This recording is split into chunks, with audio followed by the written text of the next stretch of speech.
প্ৰিয় দৰ্শক, আপোনালোকৰ হাতত যদি অলপ সময় আছে তেনেহ'লে ভিডিঅ'টো শেষলৈকে চাবলৈ চেষ্টা কৰিব, কিয়নো ভিডিঅ'টোত এনে কিছুমান কথা উল্লেখ আছে যিবোৰে আপোনাৰ জীৱন সলনি কৰি দিব পাৰে।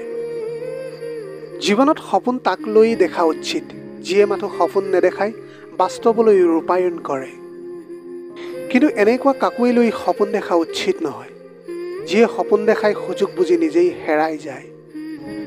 কষ্ট পালেই জানো ভাল পোৱা হেৰাই যায়? কেতিয়াও নহয়। যিজনে আপোনাক ভাল পাব জানে তেওঁ হাজাৰ কষ্টৰ মাজতো আপোনাক ভাল পাব পাৰে। এই পৃথিৱীৰ নিয়মটো বহুত অদ্ভুত।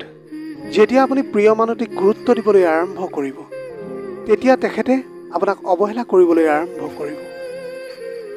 আপোনাৰ প্ৰিয় মানুহটিয়ে যদি আপোনাক কথা ক'বলৈ অৱহেলা কৰিবলৈ আৰম্ভ কৰি দিয়ে তেতিয়াহ'লে তেওঁক বাৰে বাৰে অনুৰোধ কৰাৰ দৰকাৰ নাই, কাৰণ যাৰ কাষত তোমাৰ সঁচা মূল্য থাকিব তেওঁ হাজাৰ অসুবিধাৰ মাজতো তোমাক সময় দিব আৰু তোমাক কেতিয়াও এৰি নাযায়।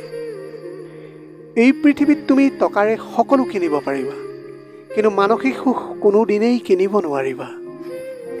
ভাল পোৱা মানুহটিৰ লগত কথা পাতিলে হয়তো মায়া বাঢ়ি যায়, কিন্তু কথা নাপাতিলে মায়া কিন্তু কেতিয়াও কমি নাযায়।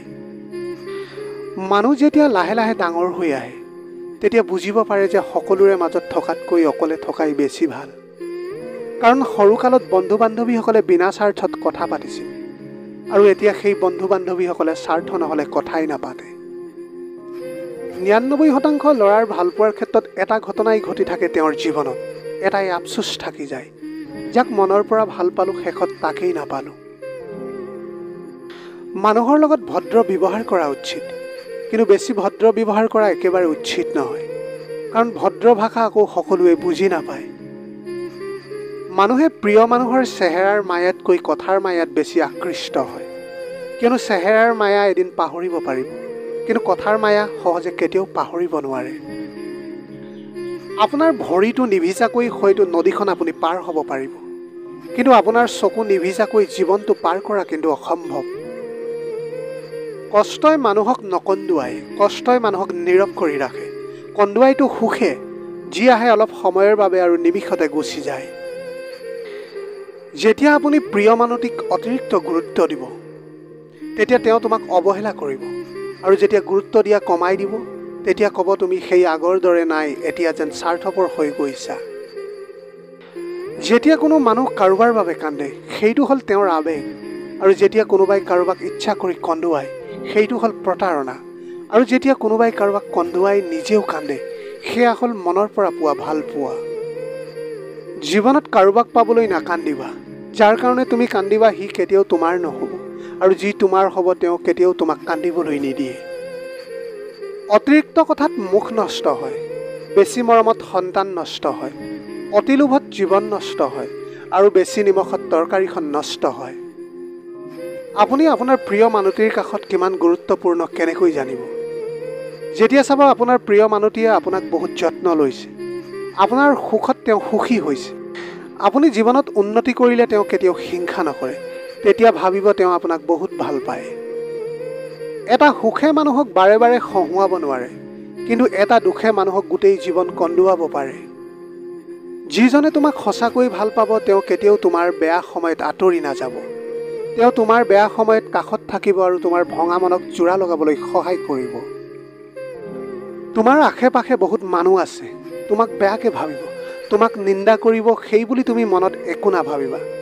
এটা কথা সকলো সময়ত মনত ৰাখিবা, এজন মানুহ কেতিয়াও সকলোৰে প্ৰিয় হ'ব নোৱাৰে। মূৰ্খ মানুহৰ লগত কাজিয়া কৰি নহয়, মাজে মাজে চুপ হৈ থাকিও নিজৰ গুৰুত্ব সিহঁতক বুজাই দিব লাগে। গোটেই জীৱনত যদি সুখী থাকিব বিচাৰা তেনেহ'লে কেতিয়াও কাৰোৰে ক্ষতি নকৰিবা। এটা কথা সকলো সময়ত মনত ৰাখিবা, তোমাৰ দ্বাৰা কাৰোবাৰ উপকাৰ হওক বা নহওক সেইটো ডাঙৰ কথা নহয়, তোমাৰ দ্বাৰা যেন কাৰোৰে ক্ষতি নহয়। আপুনি যদি দুখীয়া হৈ জন্ম লয় সেইটো আপোনাৰ দুখ নহয়, কিন্তু আপুনি যদি দুখীয়া হৈ মৰি যায় সেইটো সম্পূৰ্ণ আপোনাৰ বাবে দুখ। এজন মানুহ শাৰীৰিকভাৱে যিমানেই শক্তিশালী নহওক কিয় তাৰ প্ৰিয় মানুহটিৰ কাষত সকলো সময়তে তেওঁ দুৰ্বল। সেইজন মানুহৰ ভৰসা নাভাঙিবা যিয়ে সকলো হেৰুৱাই মাথো তোমাৰ ভৰসাত জীয়াই থাকে। অৱহেলাটো সকলোৱে কৰিব পাৰে, কিন্তু নকৰে কিয় জানা?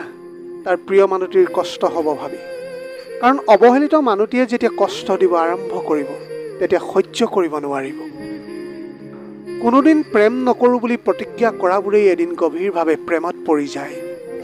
এজনে অপেক্ষাত থাকে আৰু আনজনে অন্য কাৰোবাক লৈ ব্যস্ত থাকে। ইয়াৰ পৰা আমি এইটো কথাই বুজিব পাৰোঁ, ইচ্ছা থাকিলে অজুহাতৰ অভাৱ নহয়। পঁইতা ভাতৰ প্ৰশংসা সকলোৱে কৰে, কিন্তু পচন্দ কৰে সকলোৱে বিৰিয়ানীৰ। সেইদৰে কলা ছোৱালীবোৰৰ প্ৰশংসা সকলোৱে কৰে, কিন্তু বাস্তৱত বিচাৰে তেওঁলোকে সদায় বগা ছোৱালী। মাথো এটা কাৰণত সম্পৰ্কৰ মাজত বিচ্ছেদ হয়, সেইটো হ'ল খঙৰ সময়ত কোনো কাৰোৰে কথা নুশুনাৰ বাবে।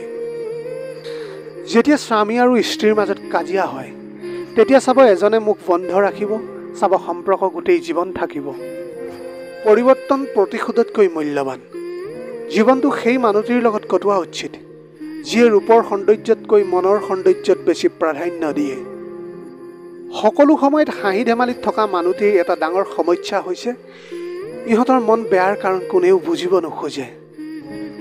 মানুহে জীৱনত ভুল এবাৰেই বুজিব পাৰে, যেতিয়া সি কঠিন বাস্তৱৰ সৈতে মুখামুখি হয়। যদি বুজিব পাৰা কাৰোবাৰ লাইফত থকা নথকা একেই কথা, তেনেহ'লে তাৰ পৰা গুচি যোৱাই ভাল। প্ৰেমৰ ভূত মূৰত সোমালে তোমাৰ মন ভাঙিব, আৰু সফলতাৰ ভূত মূৰত সোমালে তুমি ৰেকৰ্ড ভাঙিবা। এই পৃথিৱীত সকলো বস্তু কান্দিলেই পোৱা নাযায়, কিছুমান এনে বস্তু হাঁহি মুখে এৰি দিব লাগে। এজন নিষ্ঠাৱান মানুহ হ'বলৈ হ'লে আপোনাৰ গাত মনুষ্যত্ব দৰকাৰ, কাৰণ চালাকটো শিয়ালো হয়। এগৰাকী প্ৰকৃত নাৰীয়ে টকা নহয়, তেওঁৰ জীৱনত সন্মান বিচাৰে, ভাল পোৱাৰ সৈতে বিশ্বাস বিচাৰে। তেওঁ প্ৰকৃত নাৰীয়ে উপহাৰ নহয়, সময় বিচাৰে, বিচ্ছেদ নহয়, কাষত থাকিব বিচাৰে। কাৰোবাক ভাল পালে গছৰ শিপাৰ নিচিনা ভাল পোৱা উচিত, ফুলৰ নিচিনা নহয়, কাৰণ ফুল মাথো সুভাগ দি সৰি যায়, কিন্তু শিপা মৃত্যু পৰ্যন্ত থাকি যায়। কোনোবা বিপদত পৰিলে সহায় কৰক, ভগৱানে আপোনাক নিশ্চয় বিপদৰ সময়ত সহায় কৰিব। অতিৰিক্ত ভালপোৱা হ'ল পৃথিৱীৰ সকলোতকৈ ডাঙৰ অপৰাধ, যাৰ শাস্তি তোমাৰ প্ৰিয় মানুহটোৱেই তোমাক দিব। প্ৰতিদিন যন্ত্ৰণা সহিব লাগিব, কিন্তু মৰিব নোৱাৰিব। পৃথিৱীৰ সকলোতকৈ ভয়ংকৰ ৰোগবিধৰ নাম হ'ল টেনশ্যন, যি মানুহক লাহে লাহে মৃত্যুৰ দিশে ঠেলি লৈ যায়। যিয়ে তোমাক ৰিয়েল লাভ কৰে, কথাই কথাই কাজিয়া সিয়েই কৰে। তোমাৰ দুখ সিয়েই বিচাৰে যিয়ে তোমাক মিছ কৰে। যিয়ে তোমাক সঁচা ভাল পাব, পৰিস্থিতি যেনেকুৱাই নাহক লাগে কিয়, তেওঁ তোমাক কেতিয়াও এৰি নাযায়। সদায় ধৈৰ্য ধৰিবলৈ চেষ্টা কৰক। কেতিয়াবা কেতিয়াবা ভাল কিবা এটা পাবলৈ বেয়া পৰিস্থিতিৰ মাজতো যাব লগা হয়। সময়ৰ অপেক্ষা কৰক, সঠিক বস্তু সঠিক সময়ত নিশ্চয় পাব। সময়ক কোনেও দেখা নাপায়, কিন্তু অপেক্ষা কৰি থাকিলে সময় বহু কিবা কিবি দেখাই গুচি যায়। কোনোবাই ভাল পাই থাকি যায় আৰু কোনোবাই শিক্ষা দি গুচি যায়। পৃথিৱীৰ নিয়ম বহুত অদ্ভুত। যাক তুমি সকলোতকৈ বেছি ভাল পাবা, তেওঁই তোমাৰ দুখৰ কাৰণ হৈ ৰ'ব। ভাল পোৱা মানুহ জীৱনলৈ অহাতকৈ ভালে ৰখা মানুহ জীৱনলৈ অহাটো বহুত বেছি জৰুৰী। মাজে মাজে কিছুমান মানুহে প্ৰমাণ কৰি দিয়ে তেওঁলোক বিশ্বাস আৰু ভাল পোৱাৰ যোগ্য নহয়। নিজকে কষ্ট দি কেতিয়াও ভাল পোৱা দেখুৱাব পৰা নাযায়, কাৰণ যিয়ে তোমাৰ চকুৰ পানী মূল্য নুবুজে, তেওঁ তোমাৰ কষ্টৰ মূল্য কেনেকৈ বুজি পাব। যিজনে তোমাক ভাল পায় তেওঁক কষ্ট নিদিব। যাৰ তোমাক প্ৰয়োজন তেওঁক কেতিয়াও ব্যস্ততা নেদেখুৱাবা। আৰু যিয়ে তোমাক বিশ্বাস কৰে তেওঁৰ লগত প্ৰতাৰণা নকৰিবা। যিয়ে তোমাক মনত ৰাখে তেওঁক কেতিয়াও পাহৰি যাবলৈ চেষ্টা নকৰিবা। যাক তুমি ভাল পোৱা তেওঁৰ পৰা একো আশা নকৰিবা। স্বাৰ্থপৰ মানুহবোৰে কেতিয়াও দুখৰ ভাগ নলয়, তেওঁলোকে সকলো সময়ত সুখৰ ভাগ আশা কৰে।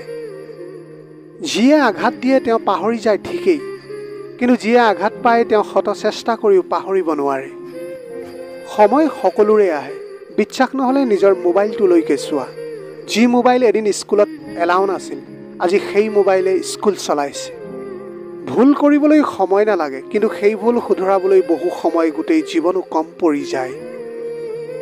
যাৰ কাষত তুমি সকলোতকৈ বেছি ভাল পোৱাৰ আশা কৰিবা, তেওঁই তোমাক সকলোতকৈ বেছি কষ্ট দি গুচি যাব। বিয়া পাতিলে সদায় দুখীয়া ঘৰৰ ছোৱালীক বিয়া পাতক। অৰ্থ বা যৌতুক হয়তো নাপাব, কিন্তু ভাল মনৰ সংগী এগৰাকী পাব। এটা সম্পৰ্ক ভালকৈ গঢ়ি উঠিবলৈ দুয়োৰে মাজত আন্তৰিকতা আৰু আগ্ৰহ থাকিব লাগে, কিন্তু সেই সম্পৰ্কক ভাঙিবলৈ এজনৰ অৱহেলাই যথেষ্ট। 3টা কাম কেতিয়াও কৰা উচিত নহয়। 1 নম্বৰ, কাৰোবাৰ বাবে অপেক্ষা কৰা। 2 নম্বৰ, পাগলৰ দৰে কাৰোবাক ভাল পোৱা। 3 নম্বৰ, অন্ধৰ দৰে কাৰোবাক বিশ্বাস কৰা। এই পৃথিৱীত আপোনাৰ যিমানেই টকা মৰ্যাদা ধন সম্পত্তি নাথাকক কিয়, যদি আপোনাৰ মৰমৰ মাগৰাকীয়েই নাই, তেন্তে আপুনি পৃথিৱীৰ আটাইতকৈ দুখীয়া মানুহ। এটা সুন্দৰ সম্পৰ্ক গঢ়িবলৈ দুজনৰ ভূমিকা লাগিলেও সেই সুন্দৰ সম্পৰ্কটো ভাঙিবলৈ এজনৰ অজুহাতেই কিন্তু যথেষ্ট। যিয়ে অভিমান বুজি নাপায় তেওঁ ভালপোৱা কেনেকৈ বুজি পাব, আৰু যিয়ে ভালপোৱা বুজি নাপায় তেওঁ কেনেকৈ ভালে ৰাখিব পাৰিব আপোনাক। যিয়ে আপোনাক এৰি গৈছে তেওঁক পাহৰি যাবলৈ চেষ্টা কৰা, আৰু যিয়ে আপোনাৰ কাষত আছে তেওঁক সদায় গুৰুত্ব দিবলৈ আৰম্ভ কৰা। যদি কোনোবাই তোমাক পাত্তা বা গুৰুত্ব নিদিয়ে, তেন্তে তুমি মাথো এটা কাম কৰা, তুমি তেওঁৰ পৰা সদায় আঁতৰি থাকিবলৈ চেষ্টা কৰা, আৰু লগতে এনেকুৱা ভাও দেখুওৱা যেন তুমি তেওঁক চিনি নোপোৱা। চাবা তেওঁ উচিত শিক্ষা পাই যাব তেওঁৰ জীৱনত। অৱশেষত জীৱনত যিমানেই কষ্ট নাহক কিয়, কিন্তু মৃত্যু কেতিয়াও তাৰ সমাধান নহয়। এয়াই জীৱন, জীয়াই থাকিলে হয়তো এদিন কষ্টবোৰৰ পৰা মুক্তি পাব পাৰি, কিন্তু জীৱনটো শেষ কৰি দিলে সেই জীৱনক আৰু কেতিয়াও ঘূৰাই পাব নোৱাৰি। জীৱনত সকলো শেষ কেতিয়াও নহয়, সদায় এটা নতুন আৰম্ভণিয়ে আমাৰ বাবে সদায় অপেক্ষা কৰি থাকে। আজিৰ ভিডিঅ'টি কেনেকুৱা লাগিলে জনাব। যদি ভাল লাগিল তেনেহ'লে লগৰ বন্ধু বান্ধৱীসকলৰ মাজত শ্বেয়াৰ কৰিবলৈ নাপাহৰিব। আপোনালোকৰ গোটেই জীৱনটো হাঁহিৰে উপচি পৰক। পাৰিলে দুখীয়াজনক অলপ সহায় কৰিবলৈ চেষ্টা কৰিব। আপোনালোকৰ অকণমান সঁহাৰিয়ে যদি কোনোবা এজন দুখীয়াৰ জীৱনটো সলনি কৰিব পাৰে, তাতকৈ পুণ্যৰ কাম আৰু এই পৃথিৱীত একোৱেই হ'ব নোৱাৰে। Have a nice